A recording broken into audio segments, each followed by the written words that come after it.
Nah, itu tadi ya bagaimana manfaat dari daun-daun hijau. Jadi daun hijau itu bukan cuma untuk berteduh aja, tapi ada manfaat untuk kesehatan juga. Nah, sekarang kita kembali nih ya, fakta atau mitos tadi mengenai daun pepaya. Ya, tadi ada yang belum dijawab tadi ya. Katanya kalau misalkan makan daun pepaya, ini bisa membantu menurunkan darah tinggi. Fakta atau mitos? Ya, jawabnya fakta. Fakta. Nah, kok bisa seperti itu ya? Tadi saya sudah jelaskan bahwa daun pepaya ini kaya akan vitamin-vitamin tadi ya, mulai dari A, B, C, kemudian dia kaya akan mineral, jangan lupa dalamnya tinggi akan kalium atau potasium.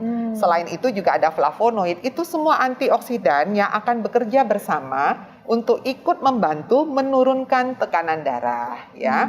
Jadi mereka itu adalah salah satu komponen, pastinya kalau bicara penurunan tekanan darah kan bukan hanya pepaya aja, daun pepaya, artinya mereka harus kolaborasi. Salah satu dia memberikan efek yang sangat baik juga untuk menurunkan tensi. Dok, tapi kalau misalnya untuk menurunkan darah tinggi, ini yang bagusnya kita makan berapa kali sekali gitu dok? Ya, kalau kita melihat seperti itu, memang tergantung olahannya mau seperti apa. Dari penelitian, mereka banyak memberikan dalam bentuk jus daun pepaya, kemudian ekstraknya diambil dan dibikin dalam bentuk kapsul. Oh, jadi bisa ada ekstraknya juga ya dokter ya? Ada, jadi ekstrak diambil kira-kira 500 gram daun pepaya, jadi setengah kilo daun pepaya.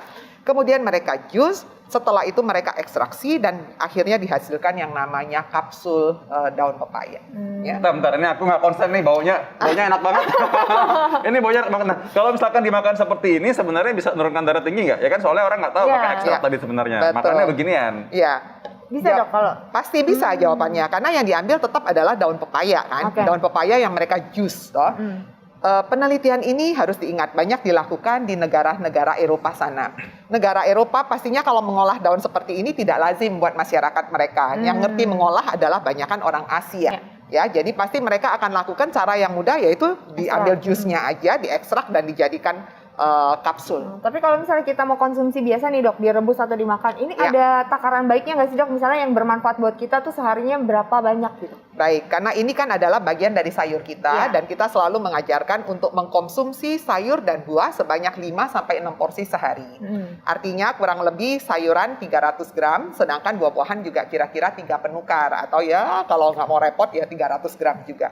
Jadi yang paling baik ya lakukan seperti itu, ikut dalam pola gizi seimbang. Ya, tapi rutin. Jadi artinya hari ini misalnya menunya Dr. Vito daun pepaya. Nanti besok kita tukar lagi, ada keuntungan lain toh dari daun katuk, bayam dan kawan-kawannya. Nanti Rabu ketemu daun apalagi kita bisa pakai lagi. Jadi diselang-seling, semua daun ini pastinya memberikan banyak sekali keuntungan kesehatan untuk tubuh kita. Oke, kayak tadi ya kita banyak banget ada keuntungan dari kesehatan daun-daun hijau ya. Tadi Betul banyak sekali. Nah dokter, ini ada fakta dan mitos yang berikutnya dokter. Katanya mengkonsumsi daun pepaya dapat menurunkan resiko kanker. Ini fakta atau mitos? Ya, ini adalah fakta. Fakta? Ya, fakta. Karena? Nah, itu banyak sekali penelitiannya ya. Jadi kalau kita bicara penelitian, mereka mulai dari penelitian sel kultur.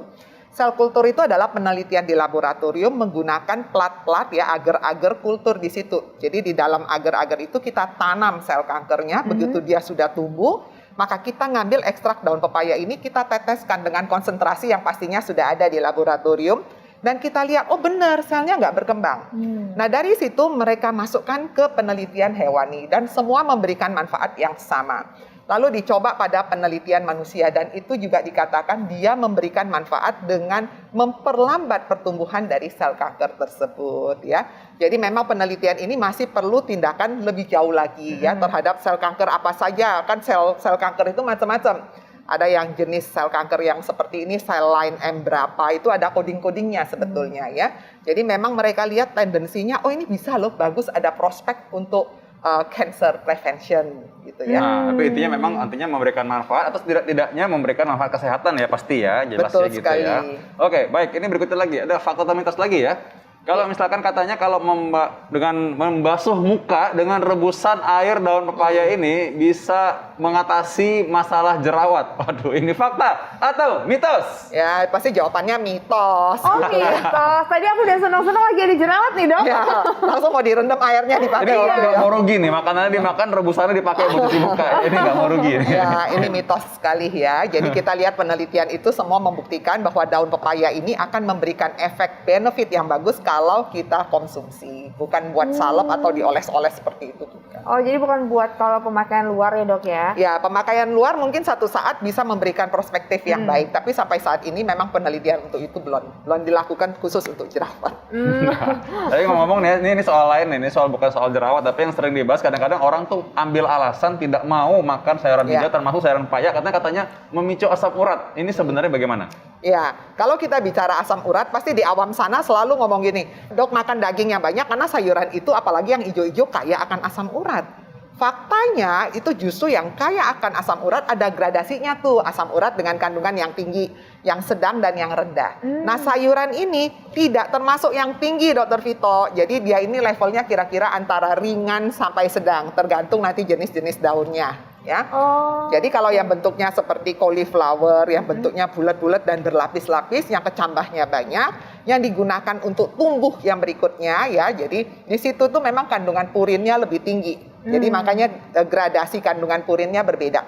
Tapi secara umum bahwa daun seperti ini boleh dikonsumsi, tapi tergantung dari level kadar asam urat dalam darahnya. Oke. Kalau nilai asam uratnya di atas 10 sempurna, maka konsumsi daun hijau gini kita cari pilih yang levelnya rendah.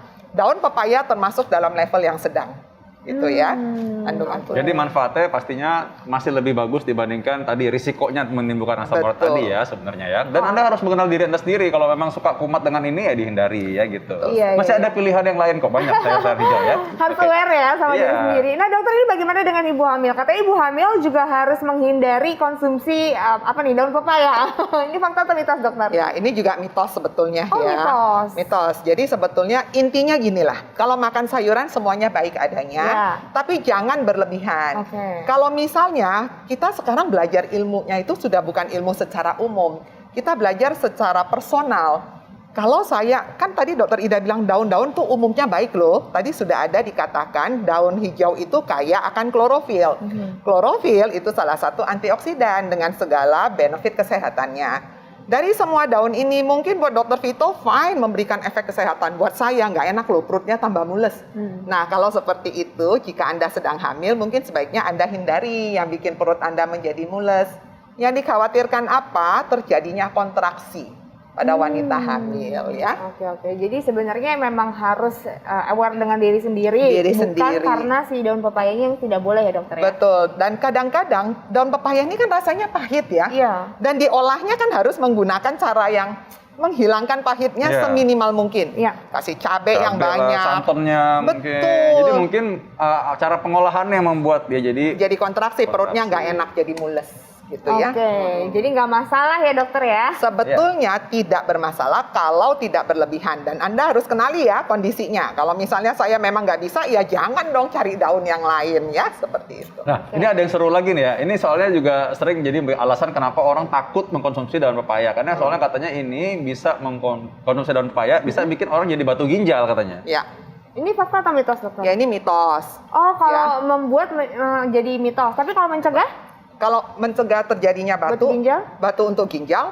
maka ini juga mitos sebetulnya. Oh, mitos juga. Kenapa? Karena gini, daun pepaya ini tidak menyebabkan terjadinya batu. Gitu. Orang selalu berpikir daun pepaya ini kan konotasi di masyarakat kayak asam urat. Asam urat nantinya kalau lama-lama kalau kita nggak bereskan, dia akan mengendap di ginjal dan akhirnya terjadilah batu ginjal. Nah, oleh karena itu mereka tidak mau konsumsi si daun pepaya ini karena bisa nantinya terjadi batu di ginjal. Tapi kalau untuk mencegah batu ginjal itu sebetulnya bukan menggunakan daun pepaya juga, tapi Jadi dua-duanya mitos ya dokter Vito tahu. langsung ketawa. Jadi Apa dok? kalau mau mencegah batu ginjal, pastinya satu, kita harus tahu dulu batu. Kalau misalnya sudah punya bakat batu ginjal, biasanya akan diperiksa tuh jenis batunya apa. Kalau batunya bisa batu urat, bisa batu kalsium, kita hindarin batu-batu seperti itu. Yang kedua, perbanyak minum air putih. Karena air putih itu juga ikut untuk membuang kerikil-kerikil atau pasir-pasir batu ya yang masih kecil-kecil itu, sehingga tidak menjadi batu yang lebih besar gitu ya.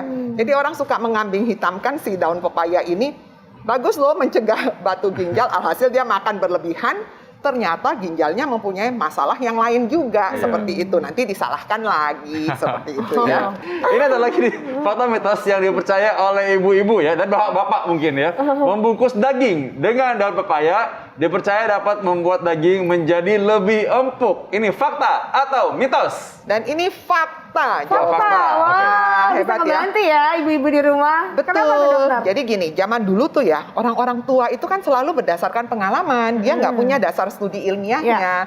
Semua daging yang dikasih dengan rendaman daun pepaya yang diiris-iris atau dibungkus jadi empuk. Dan ternyata penelitian membuktikan mereka menggunakan daging ayam.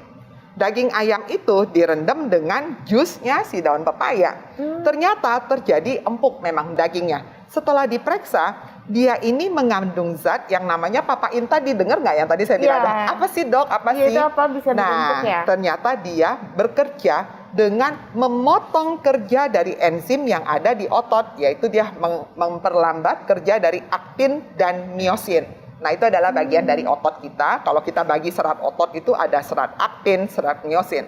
Dan dari dua serat ini, dia bekerja paling cepat pada miosin. Pada aktinnya malah lebih lambat. Jadi nanti kalau kita lihat, kok ada lembutnya itu ada yang butuh waktu lebih lama dan sebagainya. Mungkin dokter bisa dibagi sedikit aja ya bagaimana menurunkan kolesterol dengan daging misalnya kalau lagi makan daging. Ya, betul. Jadi ini daun ini kaya akan serat loh ya. Tadi ingat ya saya bilang. Dan dia memang mempunyai efek sebagai penurun dari kolesterol. Jadi kalau ya sebenarnya enggak juga ya Dokter Vito ya. Dokter Vito ini kepengen membenarkan makan daging yang banyak. Kemudian Bukan, justru kita mau meluruskan maksudnya. Karena orang tuh merasa gini dokter, saya tuh gemesnya gini, nggak apa-apa dok makan daging berlemak kan pakai daun pepaya gitu loh maksudnya. Nah itu jadi merasa bersalahnya mau disingkirkan. Padahal tadi sebenarnya kan ya kalau kita makan daging banyak juga ya enggak juga. Enggak juga. Enggak juga. Betul sekali. Jadi intinya makan daging itu selalu jangan berlebihan. Intinya harus gizi seimbang lah ya. Daging itu kan memang udah tahu, udah jelas kayak lemak jenuh, di dalamnya kandungan kolesterolnya juga aduhai. Kalau kolesterol kita memang tinggi, ya kita jangan makan berlebihan. Tapi bukan berarti nggak boleh loh ya. Jadi harus tahu yang namanya diet itu bukan berarti tidak makan, tapi diatur makannya. Seminggu berapa kali, jumlahnya berapa, cara olahnya seperti apa. Jadi ini berarti sehat tapi bukan untuk menebus rasa bersalah Anda kalau makan banyak daging kolesterol. Oke, ya dokter terima kasih banyak. Tadi kita udah membahas masalah ini yang common ya, kita suka dijadikan rebusan, jadi lalap. Nah tapi ini juga ada yang common, orang biasanya kurang tidur, namanya begadang.